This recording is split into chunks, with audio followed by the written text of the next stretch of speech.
BJP JDS ಮುಗಿಸುವ ಕೆಲಸ ಮಾಡ್ತಾ ಇದೆ. ದೋಸ್ತಿಗೆ ಸಚಿವ ದಿನೇಶ್ ಗುಂಡೂರಾವ್ ತಿರುಗೇಟು.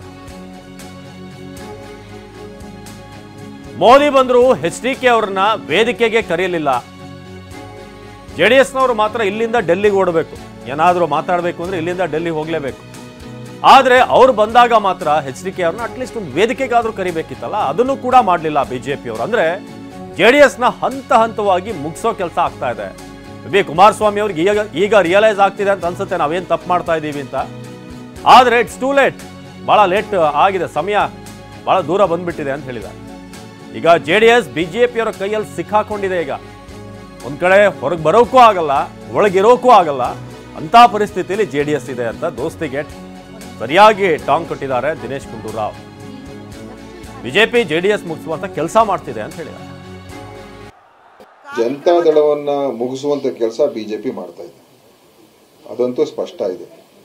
ಯಾಕಂತ ಹೇಳಿದ್ರೆ ಅವರಿಗೆ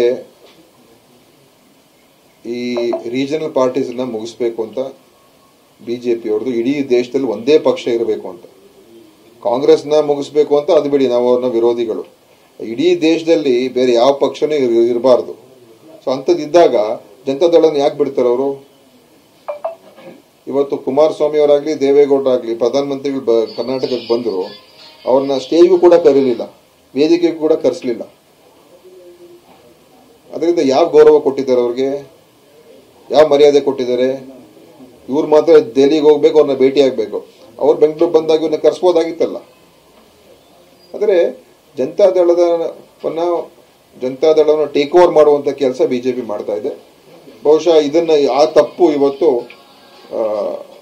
ಕುಮಾರಸ್ವಾಮಿ ಅವರಿಗೆ ಅರಿವು ಆಗ್ತಾ ಇರ್ಬೋದು. ಆದರೆ ಬಹುಶಃ ಬಹಳ ತಡ ಆಗೋಯ್ತು. ಯಾಕಂದ್ರೆ ಅವ್ರ ಜೊತೆ ಹೋಗಿ ತೀರ್ಮಾನ ಮಾಡಿಬಿಟ್ಟಿದ್ದಾರೆ, ಹೋಗಿ ಅವ್ರಿಗೆ ಸರೆಂಡರ್ ಆಗಿದ್ದಾರೆ. ಈಗ ಹೊರಗೆ ಬರಬೇಕು ಅಂತ ಹೇಳಿದ್ರೆ ಅವ್ರ ಕೈಯಲ್ಲಿ ಸಿಕ್ಕಾಕೊಂಡಿದ್ದಾರೆ. ಈಗ ಹೊರಗೆ ಬಂದ್ರು ಕಷ್ಟ, ಉಳಿದ್ರು ಕಷ್ಟ. ಬರ್ಲಿಕ್ಕಾಗದ್ರೆ ಮತ್ತೆ ಏನು ಉಳಿತದೆ ಅವ್ರಿಗೀಗ? ಎಕ್ಸ್ಪೋಸ್ ಆಗ್ಬಿಟ್ರಲ್ಲ. ಜಾತ್ಯತೀತ ಅಂತ ಒಂದು ಪಕ್ಷ ಅಂತ ಇತ್ತು, ಅದು ಎಕ್ಸ್ಪೋಸ್ ಆಯಿತು, ಅದು ಸರ್ವನಾಶ ಆಯಿತು. ಅದೊಂದು ಕಡೆ. ಇನ್ನೊಂದು ಕಡೆ ಹೋಗಿ ಡೆಲ್ಲಿಗೆ ಹೋಗಿ ಅವ್ರ ಜೊತೆ ನಿಂತ್ಕೊಂಡು ಫೋಟೋ ತೆಗೆಸ್ಕೊಂಡು ಎಲ್ಲ ಗುಂಪು ಫ್ಯಾಮಿಲಿ ಹೋಗಿ ಬಂದಾಯ್ತು. ಈಗ ಇಲ್ಲಿ ಬಂದ್ಮೇಲೆ ಅವ್ರು ಬಂದಾಗ ಇವನ್ನ ಕೇರೆ ಅಂತ ಹೇಳಿಲ್ಲ ಅವರು. ಈಗ ಆದ್ರೆ ಅವರ ಅವರೊಂದು ಗರಿಮೆ ಕಮ್ಮಿ ಆಗೋಯ್ತಲ್ಲ, ಅದನ್ನು ನೀವು ವಾಪಸ್ ತಗೊಳ್ಳೋದಕ್ಕೆ ಸುಲಭ ಇಲ್ಲ. ಸೊ ಈಗ ಅವ್ರಿಗೆ ಅರ್ಥ ಆಗ್ತಾ ಇರ್ಬೋದು, ನಾನು ದೊಡ್ಡ ತಪ್ಪು ಮಾಡಿದ್ದೀನಿ.